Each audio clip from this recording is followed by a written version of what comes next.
Tu te poses plein de questions sur l'après-vie, les fantômes, le monde subtil et invisible, eh bien tu es au bon endroit, c'est le sujet de cette vidéo. On se retrouve juste après la musique. À tout de suite.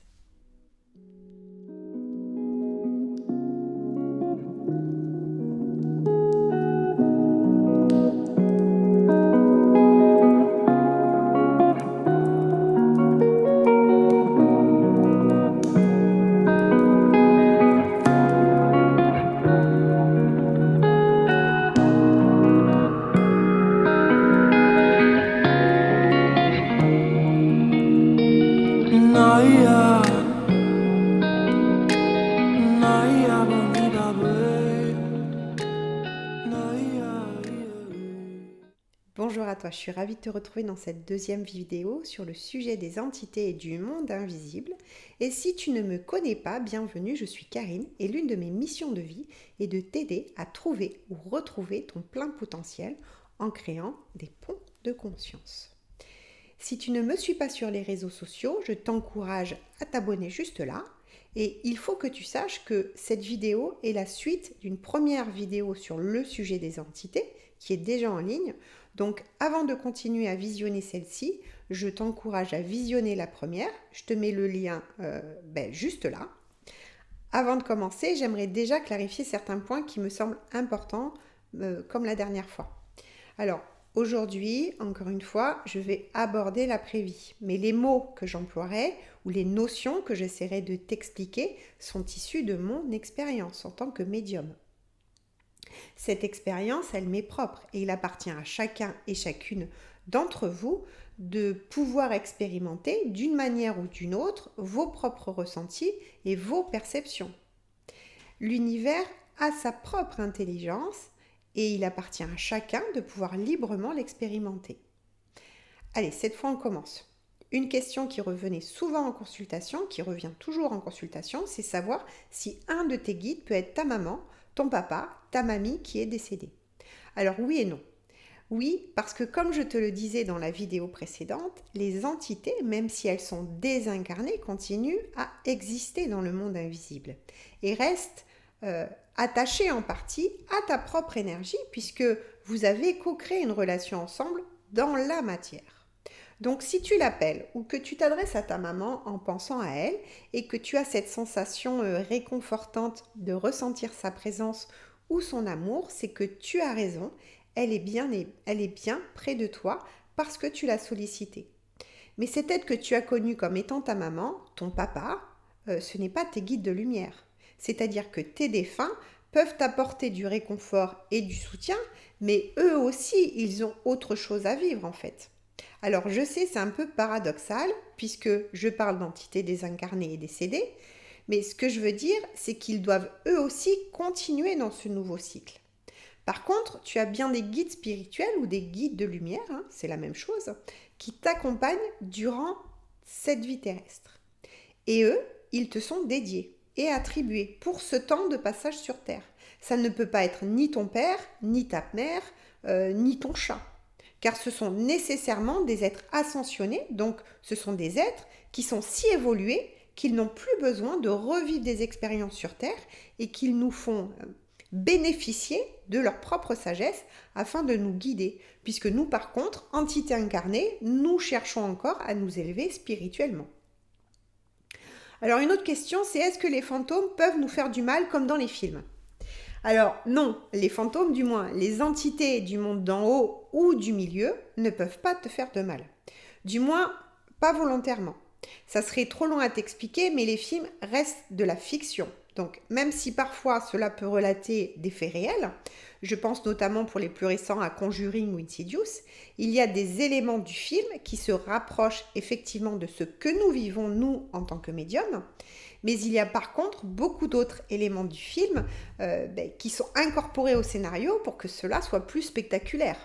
Si cela t'intéresse, mais encore une fois, attention, car il s'agit toujours d'une part de fiction, à mon sens, la série qui se rapproche le plus d'un quotidien en termes de médiumité, ça serait la série Medium avec Patricia Arquette, qui est basée sur la vie de la médium et parapsychologue Alison Dubois, qui a été amenée à collaborer avec le FBI. Alors, On est d'accord, moi je collabore pas avec le FBI, mais ce que je veux dire, c'est que la série décrit assez bien les flashs de clairaudience, de clairvoyance, les insomnies ou les prémonitions que l'on peut tous avoir.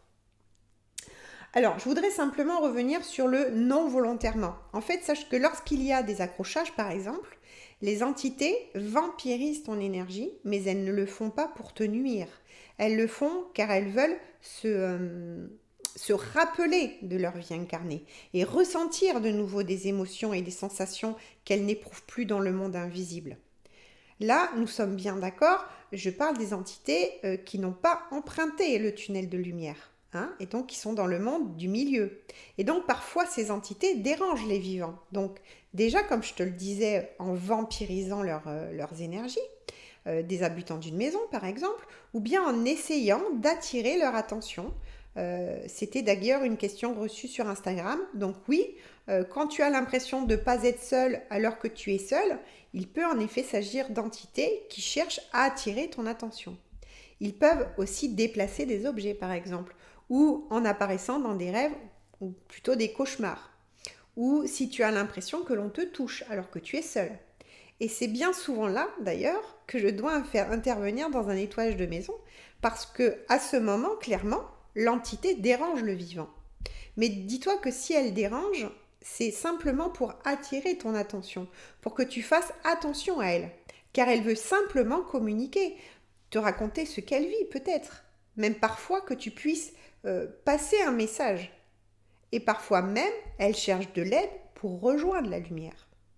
Donc si cela doit t'arriver et que tu sens que tu es d'un coup comme un étranger chez toi, que des choses disparaissent, que tu manques d'énergie, que tu as d'un coup des problèmes ou des difficultés d'ordre matériel, bien souvent, il est peut-être nécessaire pour toi de consulter une médium passeur d'âme.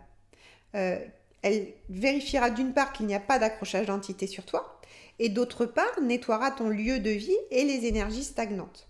Alors, je le répète jamais assez, attention aux objets que tu peux acheter dans les brocantes ou les vides-greniers. Avant de les intégrer à ton lieu de vie, je te recommande de le nettoyer énergétiquement par un bain de sauge et de Palo Santo par exemple. Idem pour les vêtements que l'on pourrait te donner, et même si tu connais la personne. Un lavage en machine ou avec un détergent quel qu'il soit ne suffit pas à retirer des énergies. Alors, je ne veux pas te dire qu'il n'existe pas de graves cas dits de possession qui a entraîné la folie puis le décès de la personne décédée. Pour autant, ce n'est pas le sujet de cette vidéo et à ce jour, moi, je n'ai rien expérimenté de tel, donc je préfère vraiment te parler de ma propre expérience. Alors, je voudrais aussi que tu comprennes que dans cette vidéo, je parle exclusivement des êtres incarnés et décédés, et non pas des entités qui existent dans l'invisible, enfin jusque-là je t'ai parlé de ça, mais qui elles n'ont jamais été des êtres de matière. Et là, je pense par exemple aux formes pensées, aux égrégores, qui selon le mode d'alimentation, peut en effet avoir des conséquences dramatiques sur les êtres vivants et leur santé, de manière générale en fait. Lorsque tu penses ou ressens, tu crées une forme pensée.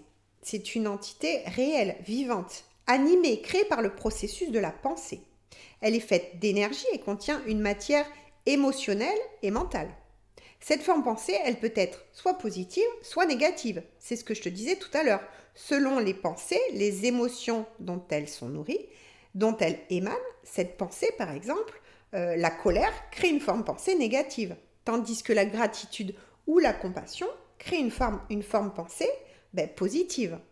Alors, je te passe le champ qui reflète la qualité de tes pensées, tes émotions. Je ne te parlerai pas non plus du rayonnement psychique. Ce n'est pas du tout l'objet de la vidéo. Je vais plutôt te parler maintenant des égrégores. Donc, les égrégores, c'est aussi une forme pensée, mais qui émane d'un grand nombre de personnes ou qui est soutenue, entretenue avec intention, intensité et dans une certaine constance. Donc un égrégore, c'est une entité énergétique puissante et vivante, émanant d'une pensée collective. Donc je te donne un exemple, un égrégore puissant, ça peut être l'idéologie politique par exemple. Ça peut être formé avec une énergie positive, telle que l'espoir, des valeurs saines, des visions collectives, mais aussi des énergies négatives, en lien par exemple avec cette idéologie. le fanatisme, la dictature, l'intolérance. Donc un égrégore est maintenu en vie et développé par l'addition de participants. Donc tu l'auras compris, il y aura des entités, puisque là encore il est bien question d'entités, qui n'ont jamais été des êtres incarnés, et c'est de celles-ci dont il faut se méfier, car lorsque les êtres désincarnés décédés passent par le tunnel de lumière, l'âme, elle s'en va.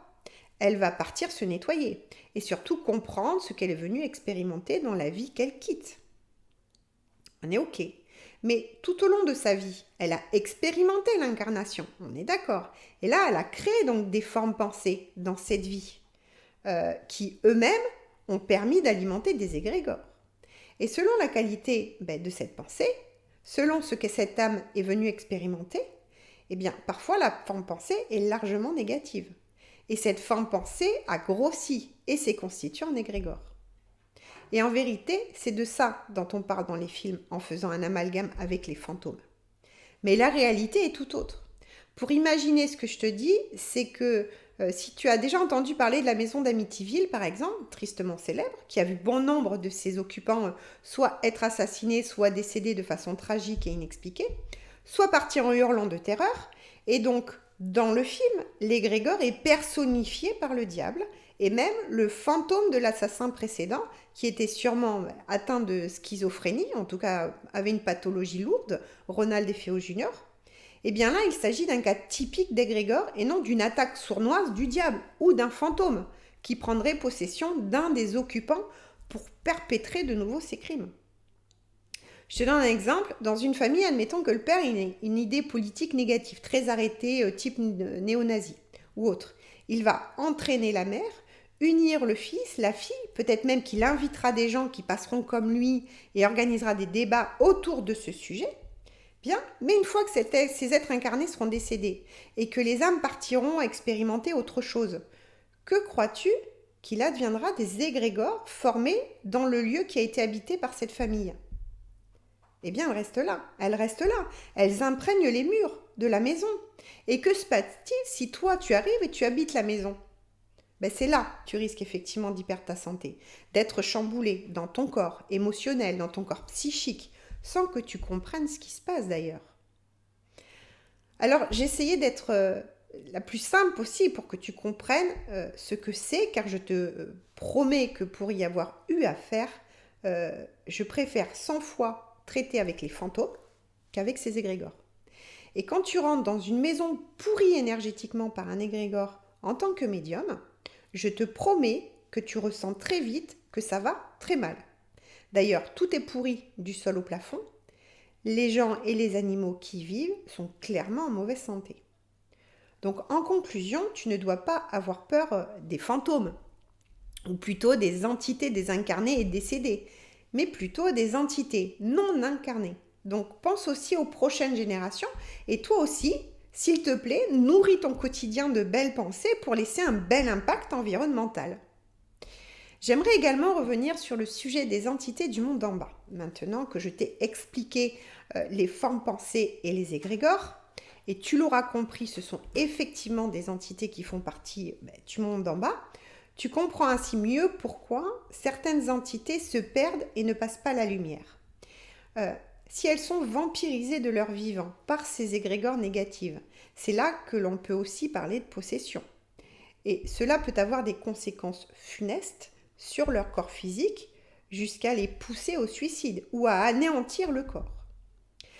Alors, je ne vais pas m'attarder sur cette catégorie trop longtemps. Je ne veux pas non plus te faire peur, car pour que ces entités se manifestent, il faut vraiment en faire des tonnes, que ça soit en pratiquant la magie noire ou avoir fait appel à quelqu'un qui pratique. Alors, petite parenthèse, commander des travaux occultes pour faire revenir l'être aimé, ça s'appelle de la manipulation et de l'envoûtement d'être. Donc, oui, c'est de la magie noire et pas de la magie rouge comme je l'entends parfois. Donc, c'est ce que je te disais dans ma dernière vidéo, en voulant jouer aussi aux apprentis sorciers et faire du spiritisme avec une planche de Ouija, par exemple. Donc, encore une fois, ça arrive qu'elles se manifestent si tu les as appelées, ou cherchées, ou laissées entrer, ou si tu vibres toi-même en tant qu'humain en étant dans des énergies vibratoires très très basses, en étant dans la négativité constante, et que donc tu auto-fabriques des égrégores négatifs. Alors, quelqu'un qui vit une dépression profonde, une grave dépression, et qui voit tout en noir, et qui est submergé par des émotions comme la peur, la colère ou la tristesse, pourra effectivement attirer tout type d'entité, y compris et surtout celle du bas.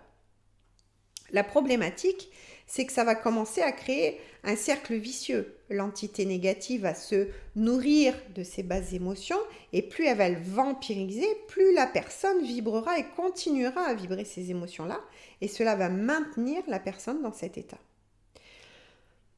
Il faut que tu comprennes que ces entités, elles ne viennent pas quand on ne les appelle pas ou quand on a une vie normale. C'est pas parce que tu vas faire une dépression saisonnière que ça y est, catastrophe, tu vas attirer à toi ce type d'entité, hein, pas du tout. Il faut plusieurs facteurs déclenchants. Ensuite, et pour te rassurer définitivement, ces entités ne s'approchent pas de la lumière, de ce qui respire la gaieté, la joie de vivre, bref, ce qui respire l'amour. Donc ne t'inquiète pas et ne deviens pas non plus complètement parano dès qu'il y aura un courant d'air chez toi et une porte qui claque.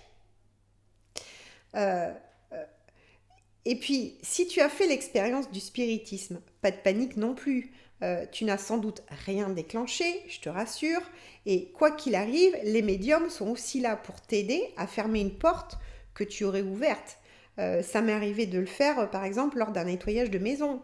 La dame a été choquée quand je lui ai dit qu'il fallait arrêter d'appeler les esprits avec une planche de Ouija. Elle m'a dit « Mais comment avez-vous pu le savoir ? J'ai fait ça avec ma cousine quand j'avais 15 ans. » Oui, mais pourtant, je lui ai montré pile l'endroit où ça avait été fait. Alors pourquoi je l'ai senti ? Mais parce que justement, elle avait ouvert un passage vibratoire à l'endroit même où elle avait, pour jouer, invoqué les esprits il y a plusieurs années. Voilà, j'espère que cette vidéo t'a plu et que tu as pu en apprendre un peu plus sur le monde invisible. J'espère que je t'ai pas trop fait peur non plus. Lorsque j'ai travaillé sur ces vidéos, sache que j'étais accompagnée par mes guides de lumière qui m'ont aidé à choisir certains mots, qui m'ont réexpliqué en détail certaines notions pour que je puisse simplement aussi te transmettre ce contenu. Et je les en remercie car ça a été un long travail préparatoire. J'ai abordé des sujets que je ne pensais pas devoir te transmettre, comme notamment les égrégores ou les formes pensées. J'ai essayé d'être la plus exhaustive possible, mais aussi la plus simple pour que tu puisses commencer à appréhender le monde invisible d'une autre manière. Cela fait aussi partie d'un chemin d'éveil et d'une ouverture de conscience. Ce que j'explique dans cette vidéo, c'est issu de ma propre expérience et elle peut différer sur certains points à ce que toi-même tu pourras ou pourrais expérimenter dans l'avenir. Encore une fois, mieux que de longs discours, il appartient à chacun de vivre sa propre expérience vers son chemin de conscience. Si tu le souhaites, je t'invite à me laisser des commentaires et à mettre un peu plus de conscience dans ta vie. Si tu veux entrer en contact avec moi, je t'invite à me suivre sur les réseaux sociaux. Je suis présente sur Facebook et Instagram et à m'adresser un message par exemple sur Messenger ou par mail. Tu as toutes mes coordonnées dans la description en bas de cette vidéo. Enfin, on se retrouve la semaine prochaine pour une autre vidéo. En attendant, prends soin de toi et je te dis à tout bientôt.